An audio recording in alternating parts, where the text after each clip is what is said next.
Thank you so much for joining me today on Just Praise Him Radio. I'm your host, Glenda Lomax, and my job is to inspire you to a closer walk with Christ. Now here's the show.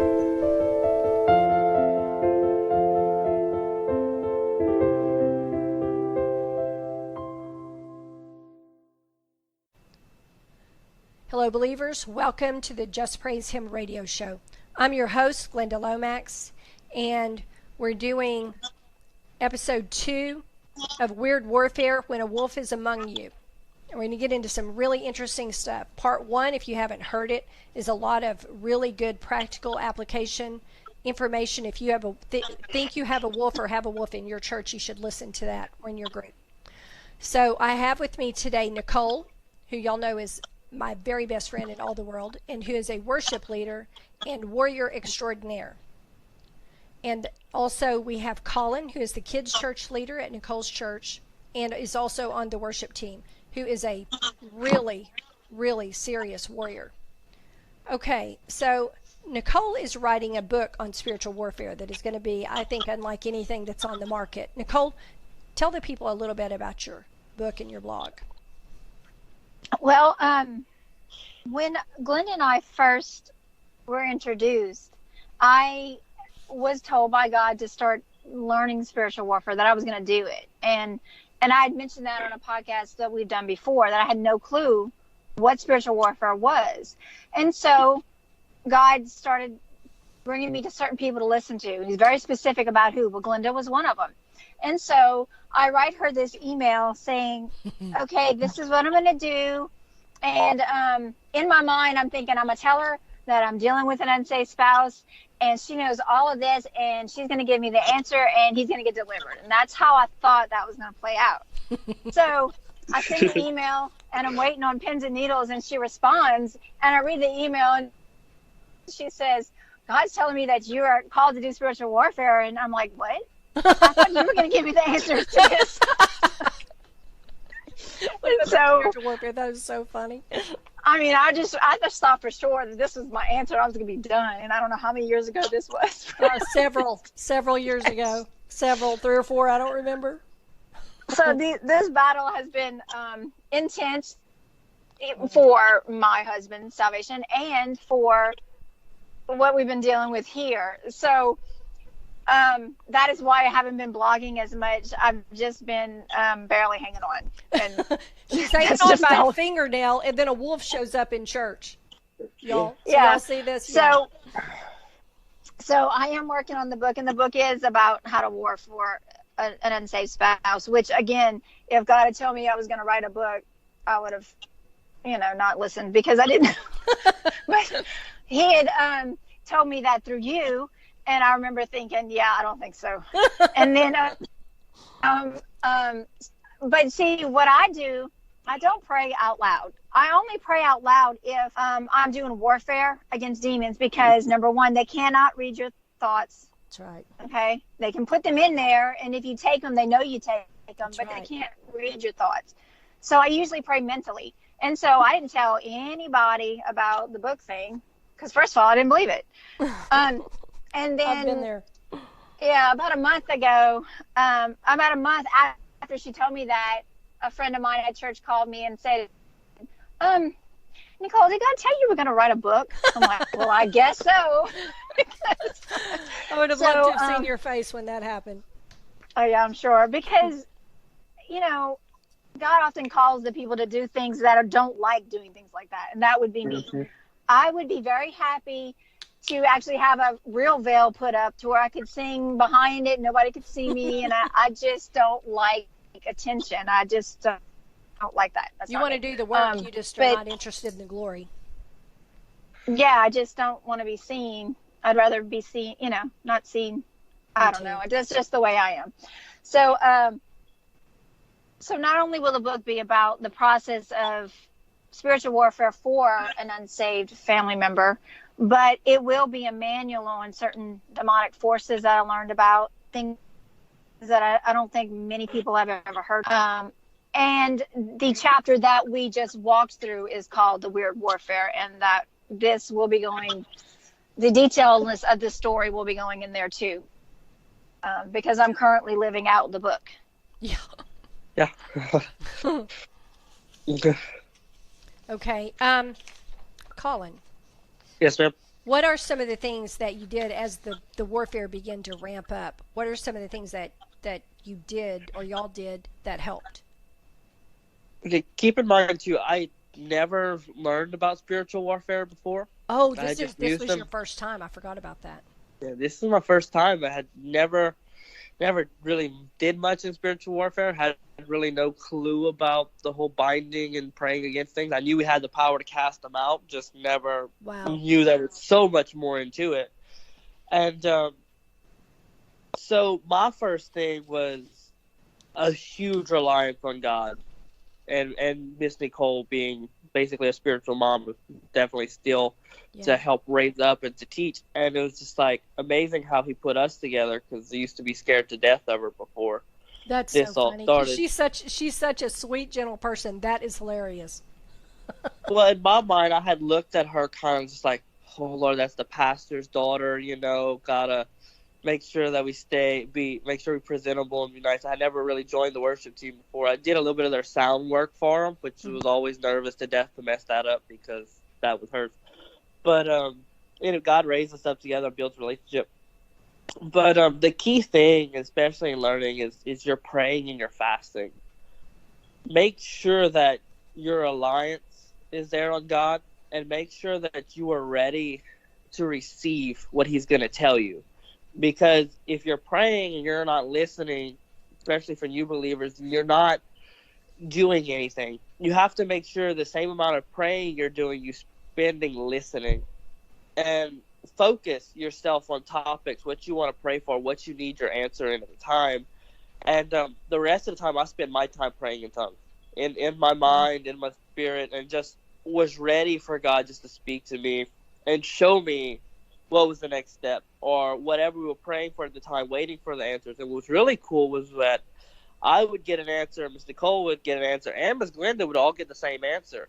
Just a little bit different. We would all see it a little bit different. It was perfect. Everything was matched. We were always on the same accord because we were all relying on God in the same way. That's true. Which is really, really key. Okay. So, go ahead, Nicole. The first, we had up until this point had been dealing with the physical attacks, not knowing where they were coming from. Okay, so but now we know where they're coming from. So we were first fighting just the demon. Okay, yeah. And I'd recently heard speak saying, we have all authority, so when you cast a demon out, it has to go right away. That's not necessarily true. And if you've ever done spiritual warfare, you'll understand that they don't listen. They don't play by the rules. Like God said, since when do they play by the rules? They don't. No. And so if there's any little door open or there's any legality that you haven't taken out when you're doing deliverance on someone else, sometimes they fight. Yes, eventually they will. If the sin's repented for, they will leave. But it's not as simple as I command you to leave and poof, it's gone. Sometimes it's a fight, okay? So we were fighting demons. We're binding them up in church, and we expected them to leave right away. We expected the person to leave right away. But what was new about this experience is that we were not just fighting a demon, we were fighting a person's will, and not even God can override their will. So we had to learn how to pray so that God's will was done in the situation, still giving the person time to repent, because that's the way God works, because He loves them as much as us. It doesn't matter what they're doing, but we had to follow His leading for this to happen and learn what it was we're supposed to learn. So we had formulated a prayer against Jezebel, a prayer against Leviathan. We knew we were dealing with that. And I circulated that out to a few people. There was no one's name on there because it was just the demons we were fighting. So I had, at this point, 5 or 6 people in the church that knew something was wrong, didn't know who it was. We were not releasing information. We still have not. Mm-hmm. at this point, the people do not know what happened in the church because I don't think most of them would even believe it. It was so crazy. But And I'd like Mhm. good. I'd like to add something right here too. And there's no need to confront the person you're questioning about. God's gonna handle it all. You're Like, right. as long as you're praying against this behind the scenes and fighting them. And one thing was really, really cool, especially with this prayer, was how angry these people were getting at us without ever talking to them. They would come. They would be so angry. It stirred Which up would the help. demons because it was effective. Exactly. And it confirmed that we weren't crazy. Yeah. Yep. Because all of us kept thinking, we would get these thoughts like, this isn't really happening. This can't be this. This just can't be. You're just crazy. You're just crazy. And That's we the all would, demons gaslighting y'all is what that is. yeah. So then I would ask Collin, I said, I keep getting these thoughts, and it's like, and he would say, I'm getting them too, you know. So then we would forbid the thoughts and command them to go, and it would stop. Then we started having the same types of pains, the same nights. We would wake up with Charlie horses in our foot that we That's so weird. couldn't walk. It would wake us up in the middle of the night, and then I would rebuke it, command it to leave, and it would stop. And I'd call Collin the next morning. I said, did you have this? And he would say, yeah. And then you'd have the throbbing temple. Like, your temple would just start vibrating and throbbing out of the I middle had of that nowhere. the other night. I had that a couple of nights ago. Never had it before. And you can't explain it. It's just, and it's not just a normal thing. It just starts vibrating and shaking, and you command it to stop, and it immediately stops because it's irritating. Yeah. It was just the weirdness of how all of that flowed. Just the same, everything, the same attacks.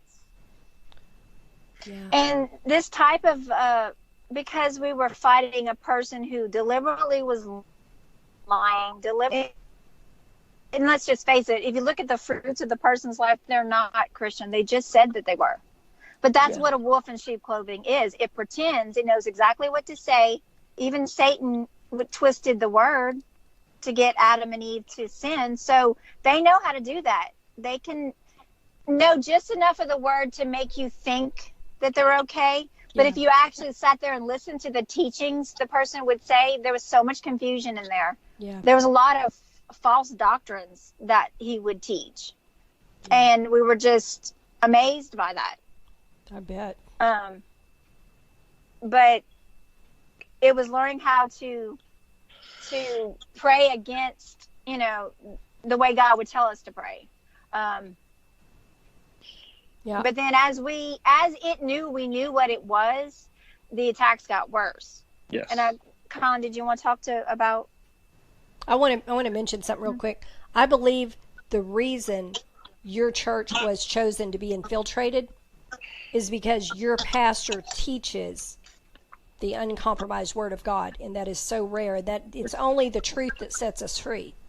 It's so rare that a pastor is not afraid to talk about sin is still wrong. It's as wrong as it was 2,000 years ago. It's still wrong. And he teaches the true word of God. So, of course, Satan put a target on it. I just wanted to mention that. Yes. Lukewarm churches don't really have anything to fear from And infiltrators. this person pretended to be a deliverance minister, which was the funniest thing in the world. And it was at the point when we actually went into a session with this person that we realized they have no idea what they're doing. Wow. And I think that was when the scales came off of our eyes. Yeah. When He we flat out realized- told me. Yeah, he flat out told me I could never do spiritual warfare, that I'm way too young, and that I have no chance to learn this until I get way older. That's so funny. And those things didn't start, the attacks on Collin personally didn't start happening until one day, Glenda, you and I were talking, I was telling you about Collin and how impressed I was with his character, especially his understanding at such a young age, because he's only 21, right, Collin? Yes, 21. Okay. And so, and you told me that God said he had a high calling for this. And it's like, I already knew that. And so it was confirmation. Wow. And when I mentioned this to that person that I at this time thought was a Christian and a deliverance minister, that's when the attack started turning on Collin, because they don't want somebody that's anointed spiritual warfare. No, no. They want everybody to think they're anointed. Yep. Yes. Yes. Somebody like that's never going to be willing to go through what you have to go through to get a true anointing. Yeah. So while we were fighting these battles, God brought the importance of not fighting alone, because I would get hit in my body. My children would get attacked. Sometimes we'd get attacked. I would get attacked through the unsaved people in my family. Yeah. Because he could use them like that. And we would become so tired that we just wanted to give up. Yes. I can't tell you how many times I would think I just need to leave the church because nobody believes me. I remember that. I feel like I'm losing my mind. I remember you and I So I just talking wanna about leave. that, and I was so surprised. But I know the weariness of the battlefield, so I could relate. Yeah. So what happened with you, Collin, and your wife? Which, by the way, Collin and his new wife haven't been married how long have y'all been married? 6 months this month. 6 months. Wow. Yeah. Congratulations. Thank you. But one weird thing that had happened, we were at church, and like still learning about this. This would be about 6 months into the battle, so not far from now we got our victory. But the attacks had really, really got amped up, and it was really, really an intense time. Really, really tired and fatigued, and yeah, battle does wear you out. And I remember we were at church, and one thing I want to talk before we get into is about an experience we had. We had not long had this experience where I asked God for these divine encounters with Him, that He'll walk in and just show Himself to you to build up your strength, to be able to keep on fighting. Miss Nicole, if you want to talk about this one because you experienced this too. Yeah, this was a Wednesday night. And on Wednesday nights, we don't have a lot of people that come on Wednesday nights. So it was a handful of people there, and we were doing worship. Again, I lead worship on the piano and singing. And then at that night, we had a drummer, and Collin was playing the bass. And all of a sudden, and now I've experienced God's presence many times, but never like this. All of a sudden, it was like heaven opened up, and I felt Him walk into the room. And it was so strong that I almost didn't want to breathe. Yes. And I remember looking at Collin, and I saw the recognition on his face and knew he felt that too. And so explain, Collin, what he told you. And all of a sudden God says, He says, I just walked in the room with y'all. And it was just the presence was just so amazing. Like she was saying, it's like, you didn't want to play. You didn't want to move. The last thing on my mind was playing an instrument at the time. I bet. Like, it was just phenomenal feeling. So I looked at him and I saw the recognition, and I knew that he felt what I felt. And so then I wasn't sure what to do, and I paused for a few minutes and I said, does anybody else feel that? It's like, it feels like God just walked into the room. Well, God had just told Collin that. And so we finished the service, and I have to leave early on Wednesdays because my husband wants me home, and I don't get to stay for the whole service. And so that afternoon on the way home, he called me, and he told me that God had just told him that was what happened. And we realized it was God confirming that He was happy with what we were doing, that we were going to see the end of this, to not give up. And specifically that person was not there that day. Yes. So we were noticing the difference when they weren't there, how God was able to move and do things that those things that were in Him were hindering because of what He was. Because He wasn't just, like I said, not a Christian. There was actual witchcraft being sent to us. There was physical things that were occult involvement. Very heavy, the worst that we've seen. Yeah, and then back to now. I think this was like the next week, or this was on Sunday night, and we do a prayer service before Sunday night worship, and I remember my wife, I was watching her throughout the day. She was like depleting. Like she was getting paler, but I just assumed she said she was getting sick. So I'm like, okay, it was the time of the year, flu and everything. I'm like, okay, so maybe she is just getting sick, And all of a sudden she was laying down in the back and she couldn't move. Okay, and then I'm going to tell you exactly what God told me. God speaks to me very abruptly. because that's how I have to get spoken to, because I'm very hard-headed. And God told me, he says, "Your dummy, she's dying. She's really, really hurt." Oh, wow. And I'm like, okay, God. So I went and I just put my hands on her head, and God spoke to me what to say. And at the time we were fighting a Diana spirit, that God had showed us that what else was there. And Oh, yeah, I remember that. and I remember God saying, I cursed Diana. I told her she had no right to attack my wife. She has no right to attack a child of God. And I bound her up and removed her, and I sent her to the abyss, since she had no right to attack. And she actually gave my wife a vision of what had happened, which was amazing to me, which taught us a lot too about I'll let Nicole explain that too, about our spiritual person. But that all of a sudden that I appeared, and I grabbed her and I hugged her, and then Jesus, she was lying on the ground, and I went over her and I put my hands over her, and then Jesus came around and hugged us, and then she just disappeared. Yeah, that was an intense thing. That was a learning thing. Wow. But didn't she have a vision at the same time you were having yours? Yes, so that was her vision. She explained Okay. that to me. I didn't have that one. I just felt the breaking of it, and she immediately got up like she wasn't sick at all. I mean, 100% recovery instantly. Wow. Like So- it was amazing. Yeah. So I remember once we realized what he really was, we kept saying I in myself kept saying, this can't be happening. This just doesn't happen. This cannot be happening. Because everything. I was don't so understand weird. this. Yeah. Yeah. It got And pretty so weird. we realized they would bring gifts to people. Oh, I forgot. And we Yeah. were getting sick. The food we were eating, we were getting sick because they prepared the food. So like at And church, so it got to the cookouts point. and potlucks and stuff Yes. like that. That's scary, isn't it? Yeah, so we had to start breaking witchcraft off of everything. We had to physically get rid of anything that was given to us from this person, because it was a connection.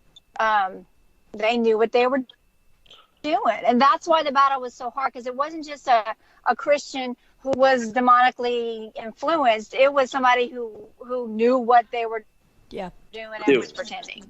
They were doing it intentionally. There's a difference. Yeah. And for So we anybody started- who doesn't know, Diana is the goddess over witchcraft. Yeah. Yes. For any new Christians or people who are not aware of that. Yes. So we started praying the person out of the church. We would just command them out, and because God told us to start doing that, so we prayed for the revelation of what was going on. We got that, and then we started praying against all the demonic spirits, binding them up, and then we started commanding the person out of the church. We would pray, okay, God, if this person is not going to get saved, if this person is going to rip the church up, make them leave. And that was how we had to start warring. And every day for months, we did this while we were getting attacked right back, because it was Yeah. Another rough. thing too, I'd like Miss Nicole to explain about was because it affected both of us. It happened to a mutual person, and because he was a deliverance minister. Okay, so he would pray for people, and it was weird. He'd also help attach things to him, and all of a sudden things would begin to follow him. And one thing about, again, with Diana, Miss Nicole, we did deliverance on this person, and about their blood had spelled out her name. Yeah, that was really strange. So we just learned about Diana, and I would research these, and so we'd research the spirit after God would tell us the name, and we were doing deliverance on someone else that had been in contact with this person, that this person would kind of counsel or would befriend. And so we realized that they were actually, when they would lay hands on people, they were actually imparting demons into other people. Mm-hmm. For specific reasons. They were also sending chaos into my marriage. I thought that they were praying for my husband to get saved. But what was actually happening was other demons were coming in and ripping it up, because the arguing that we were having was crazy. But that's smart, because if there's chaos in your home, your warfare and your prayer won't be as effective against them. So he knew what he was doing. Strife is the doorway to every evil work, and the demons know Scripture. Oh, yes. And so God had given me a dream. In the dream, I was walking with this person on a winding path, and I was holding a snake. Only I didn't realize I was holding a snake at that point, and the snake was orange and white. But I was talking to this person, and I don't know what we were saying, but I heard them say marriage. Then all of a sudden, I was in my home, and I looked down, and I saw I was holding a snake. Now, I really don't like snakes, so that would never happen, me holding a snake. So when I realized that, I threw it down, and immediately it tried to come right back to me. And then I woke up, and I realized at that point he had sent stuff onto my husband that wasn't saved, so he was allowed to do that. But that was causing the strife in the home to attack. So I was more focused on what I was dealing with there, instead of looking like a magician would. You know, as an illusion, look here so you don't see what I'm really doing. Yeah. That's what I was dealing with. And Satan always attacks through the people around you that are closest to you, who have the least amount of Jesus. Always. Yes. That's the easiest door for him to get through. So this person had prayed over someone else and had attached this spirit that we just learned about, Diana. And I think wasn't he actually at your house, Collin, when this happened? Yes, he was at so my house. You describe what happened, because you witnessed it. I mean, we saw it. I noticed something was off about him, and I was asking him, trying to help him. I can't remember exactly what the certain situations were, but he was just off. And you could just see it in his eyes, and it just wasn't himself. And he went into the bathroom to take a shower. Well, when he came out, he says, "I got to show you something," which really, really freaked me out. He had cut himself with a razor, which he used to have problems with. I hadn't done it in a very, very long time. And he had sliced himself with a razor. But was weird, the blood from the cuts, not the cuts, the blood that came out spelled Diana. That's something you would see in a movie. And he wasn't told about this spirit, so there's no way he could have faked it. Because he came out and said, "Who is Diana?" To Collin. It freaked him out. He says, "Who is Diana?" It showed me his arm, and it spelled Diana, and freaked me out because I just learned about her too. I mean, I just fought her for trying to kill my wife, so I was like, okay. Wow. And I called Nicole. I bet. That is the wildest thing ever. Because you see stuff like that in movies, but you don't think it really ever happens. No. You know? I would have never thought that was possible. Me either. And, we also learned about God told Collin that we were dealing with Strahera. Strahera. Yes, that was a weird learning experience. God had told me to look up about the mafia and witchcraft tied together. Oh, yeah. And when I looked that up, Strahera popped up. And when I learned about it, it's an old form of Italian witchcraft that's, I forget, I think it's from the 1800s and 1900s, way and really, really old. It's called the ancient religion. And, who also worshipped Diana, by the way. They worship Diana, and specifically that was one of their main goddesses, and that was really, really interesting, because where would you have got something like that? And when we started fighting that specifically, a lot of things began to manifest. So I remember his rings, certain rings he wore. God had showed us the rings, and so we stripped the power off of the rings. We stripped the power off of Strahera. All these things we had to start doing piece by piece as he would teach us. Wow. And again, I remember thinking, okay, so this is going to be it, and then it wouldn't. And then it wasn't it. Yeah. Kept hoping it would come to an end.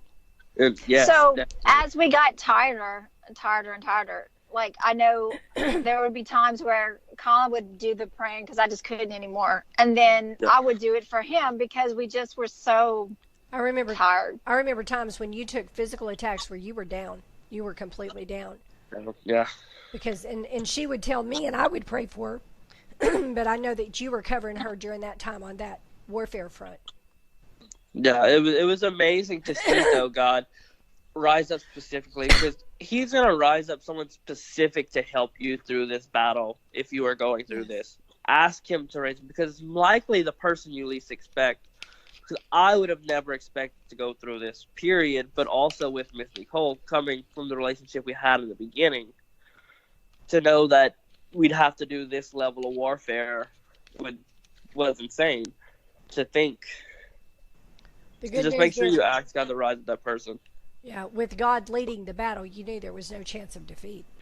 Exactly. We knew our steps were ordered by the Lord and the victory was ours. It was just to have the patience. The patience was key, was to wait for what God was going to teach us and show us and bring us the victory through. And God says to be wise as serpents but harmless as doves. Yes. So that is what we tried to do. We did not expose it. We waited. We did not tell people in the church. We, like I said, a handful of people praying against certain spirits that didn't know. A few people knew, not many. We did not talk about it. Yeah. Even though that person was going around saying things that none of that was true. And even though they have left the church, they are still slandering us, even though we did not do anything, because they know that's all they have. That is all they have. And they, everything that they do against you is going to come back on them, because God's going to defend you. Definitely. And there was a lot of damage that was done. Lots of people left the church. But that was that He would cause the strife and lying, and then they would leave because of the strife, thinking that was going through the whole church when He was the one that was causing it. But He, so that was His intent, was to rip the church up from the inside out, because a revival had been promised by God to happen in our church. That will happen. And in the discussions that Glenda, you and I had, we realized it was sent there. It's going to be a deliverance revival.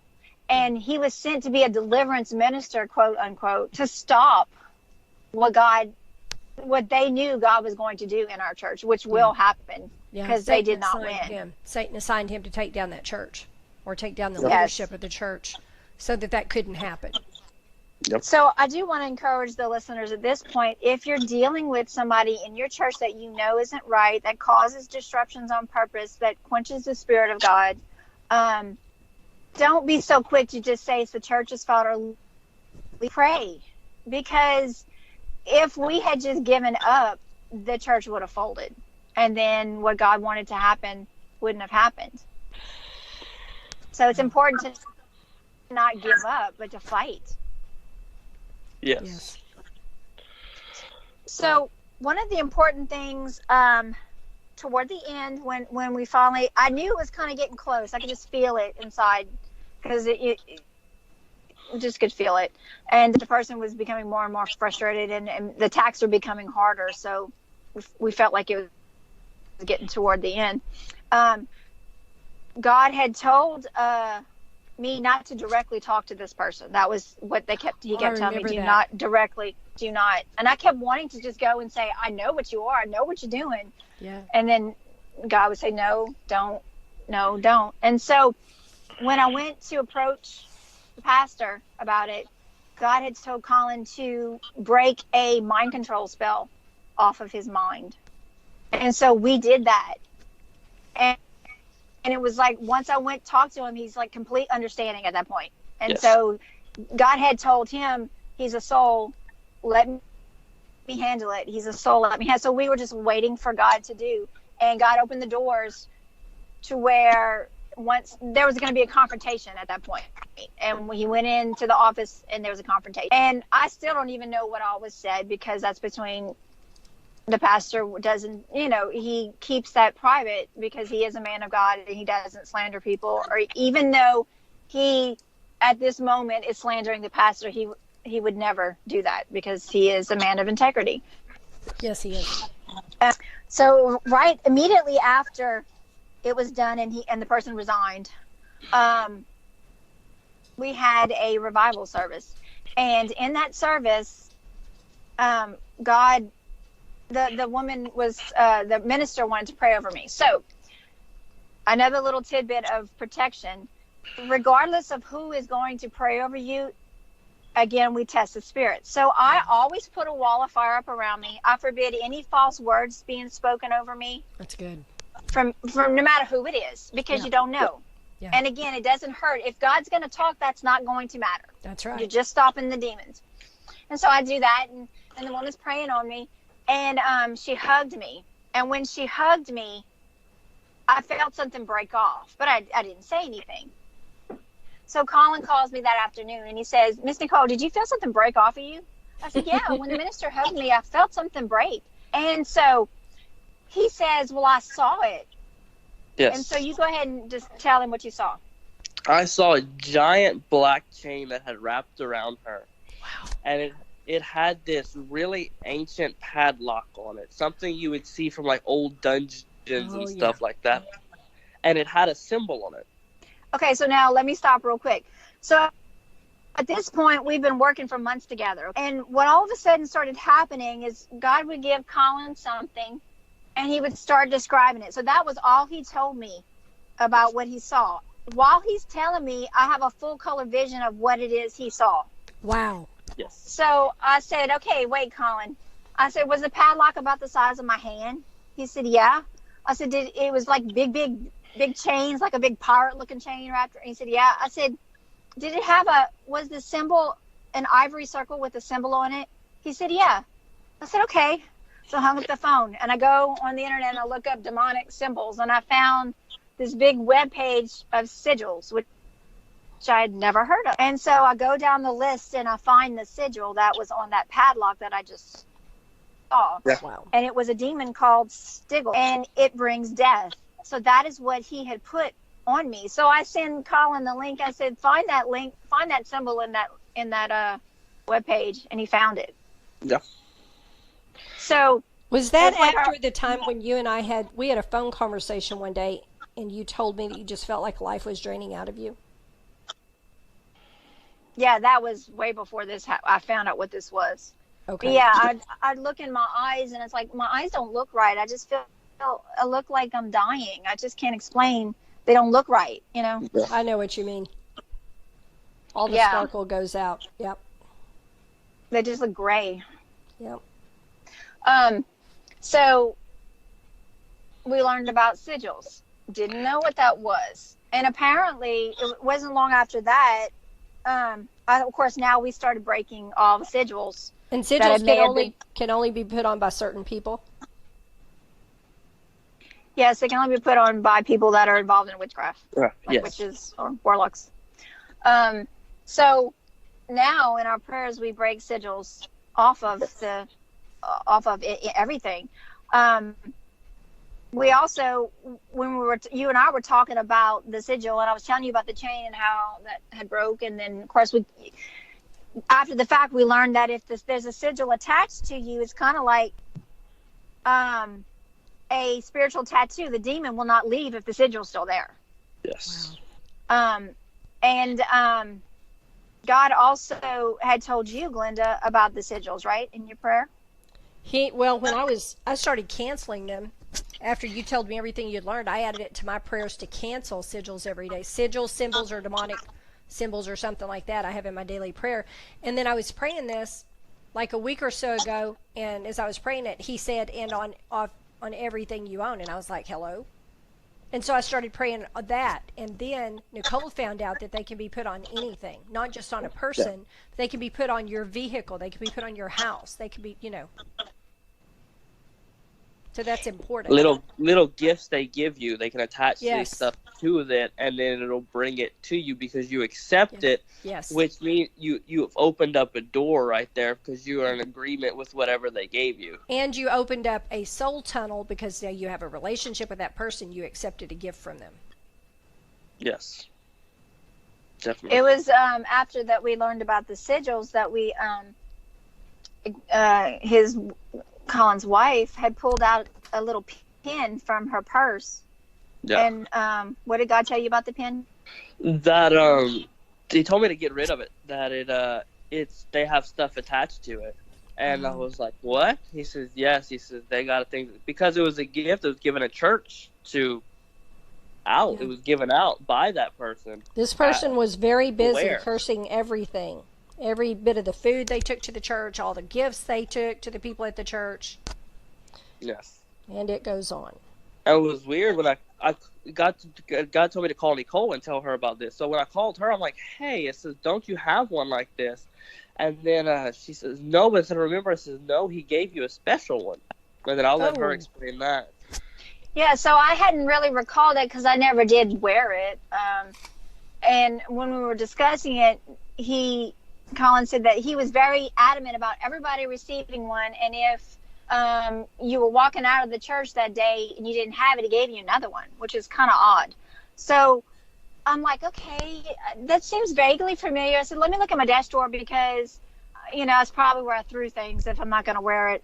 And I opened up the drawer, and sure enough, I found it. It was a cross with an American flag imprinted on it. And when I picked the cross, because it was still in the paper, I had never even taken it off the little card.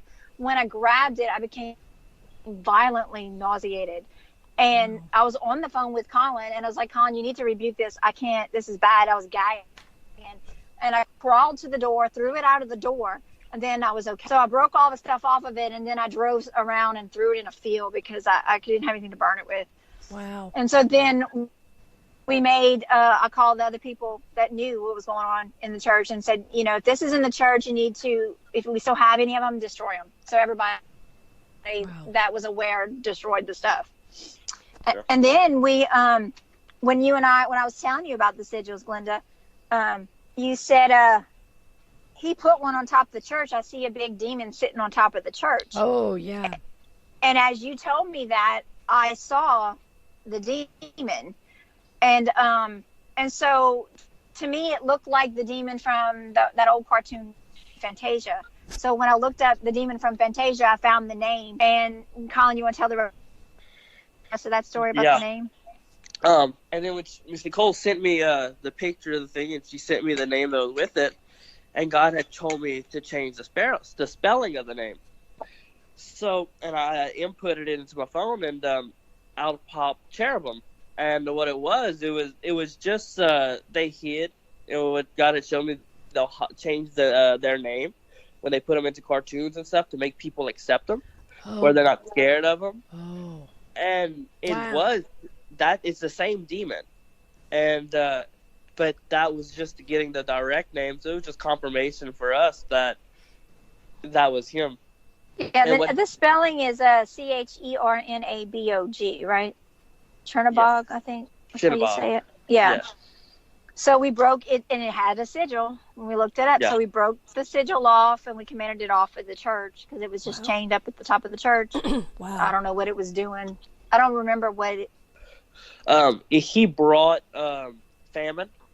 Lapse in money. He brought famine, lapse of money, I wasn't going to say destruction. He brought death. I believe he brought death also. Wow. Yeah. And we've had, over the last couple of years, lots of people in the church die, lots of people sick, lots of people having money problems. And how long has this person been in that church before they About 3 years. 3 years. Yeah. 3 or 4, yeah. So it started probably soon after, before you knew anything was going on, it could stop it. Yeah. Wow. Yes. I mean, at that time, the church was going through some problems too, and we were praying to see what was the situation, and that's when we had got that answer. And I want to remind you too, for new believers, pray for specific things, very specific things. Yeah. When you want to answer in something specific, fast about it. Yeah. Stay strong and stay true about praying about that thing. Be persistent on it, and don't beg for an answer. No. It's not about begging. It's praying and waiting, and just be patient, because God's going to give you the answer when you need it. Yes. Because if you get it too early, we're too quick to jump and not patient enough, and we're going to act before we're supposed to. Amen. Which leads us into the perfect plan won't happen. It won't go perfectly like it should, and you might damage somebody else, that, or you'll do destruction to yourself that God wants to protect you from. True. We go to God with such a big long list of things that we need from him, don't we? Yeah. Yeah. Okay. Y'all remember any other stories that you want to share? Anything else that you learned?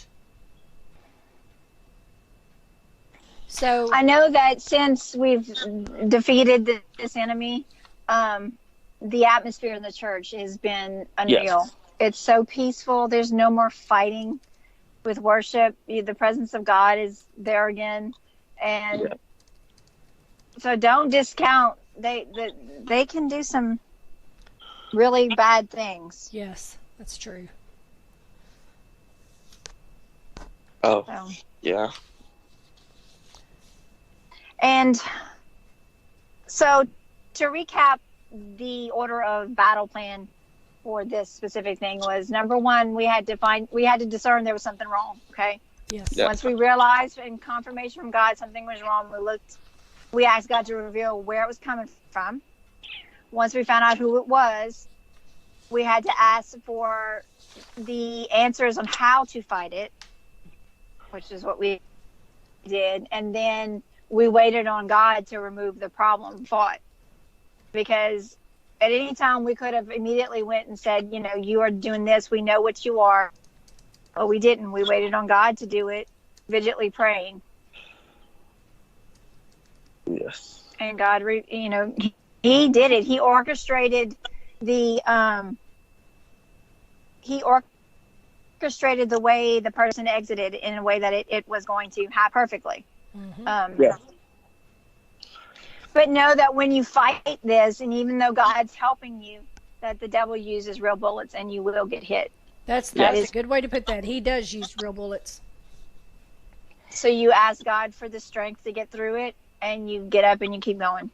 Yeah. You keep on fighting. You don't give up. And when you relax, when you're gonna relax, that's when you're gonna get hit the hardest. Especially if you don't have somebody covering you and Yeah. praying for you while you relax.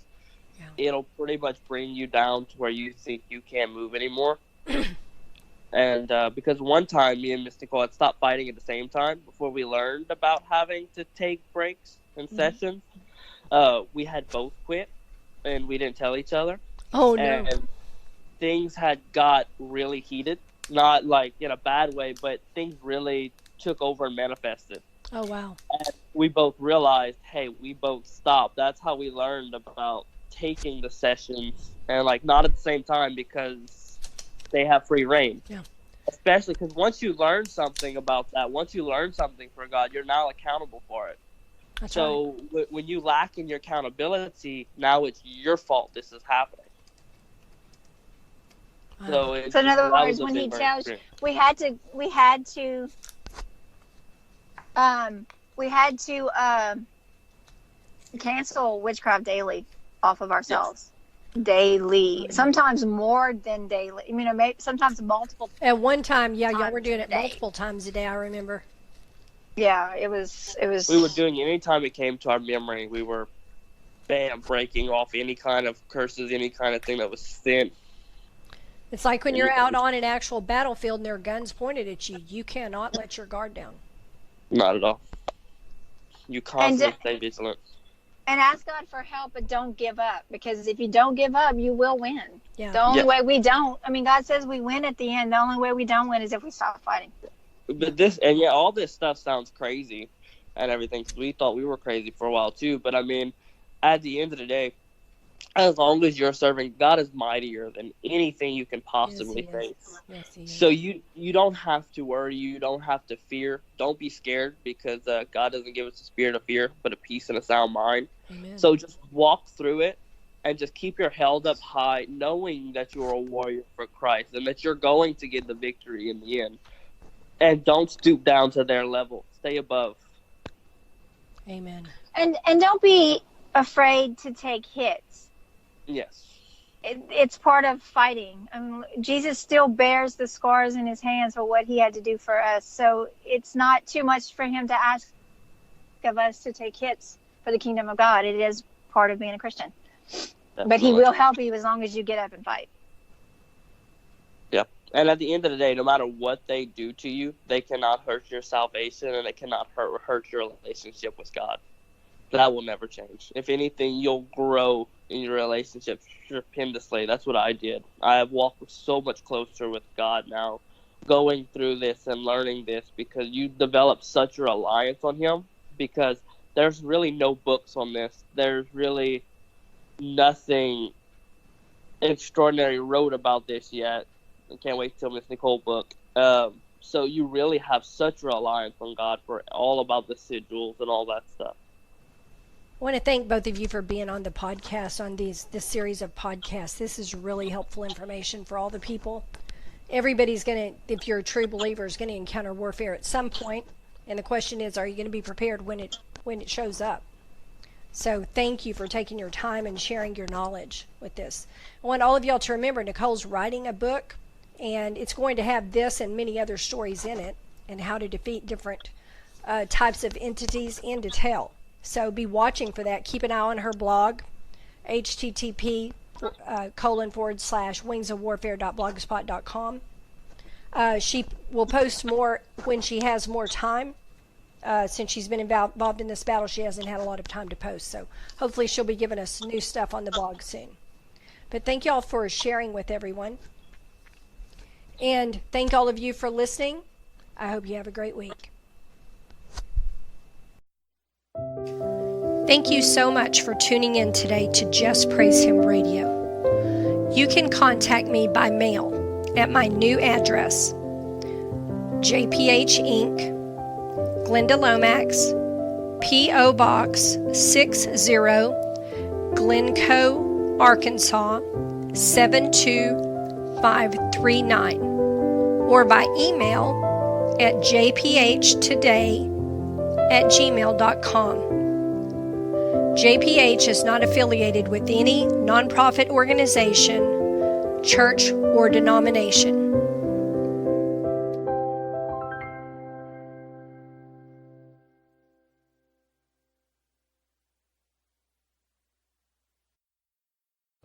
Have you ever gone through a time in your life where suddenly it just felt like your whole life was falling apart? I call these experiences the wilderness experiences. Wilderness experiences are a time of great uncertainty and change. There are times when our faith is tried and refined. After many experiences, the Lord spoke to me to write the Wilderness Companion, which is a virtual roadmap through the desert times of your life. Find out why you've been led to the wilderness. Find out what the biggest hindrance is to receiving provision in the wilderness. Find out what the 7 temptations of the wilderness are. Drastically cut the time you spend in the wilderness by learning how to partner with the Lord instead of working against Him. Every Christian needs to read The Wilderness Companion. It's by Glenda Lomax, and it's available on Amazon.com or wingsofprophecy.com. Amazon.com, The Wilderness Companion by Glenda Lomax. Do you know someone who is going through a wilderness season right now? Have you heard about the Wilderness Companion Study Guide? It's a workbook with 41 lessons, including new stories from the wilderness and questions to help you work through your own wilderness experience. Read each lesson, then complete the questions to apply the lesson to your own wilderness experience. Get your copy of the Wilderness Companion Study Guide today and get one for a friend. Available now on Amazon.com. The Wilderness Companion Study Guide by Glenda Lomax. Available on Amazon.com.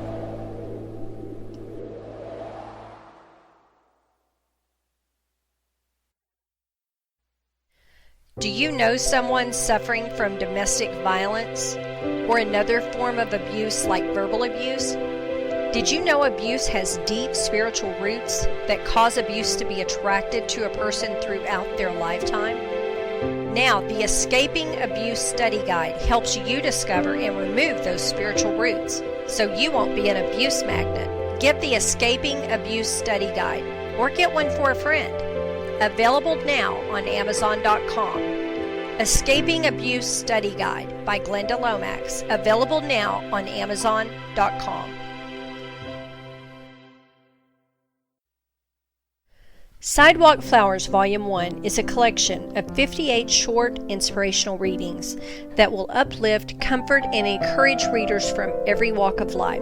Sidewalk Flowers includes inspirational tales and topics taken from the lives of everyday people who exhibited extraordinary wisdom, kindness, and courage while traveling the sidewalks of life. Get your copy of Sidewalk Flowers Volume 1 today, available in print and new audiobook. Sidewalk Flowers Volume 1 by Glenda Lomax, available on Amazon.com, in print or new audiobook. There is no one on earth who has not been wronged at some time in their life. Everyone has a story to tell. Everyone has been hurt by someone. The pain you have suffered does not make you special. It is what you do with that pain that sets you apart. Life can make you bitter or it can make you better. You choose. The only difference between the two is the I.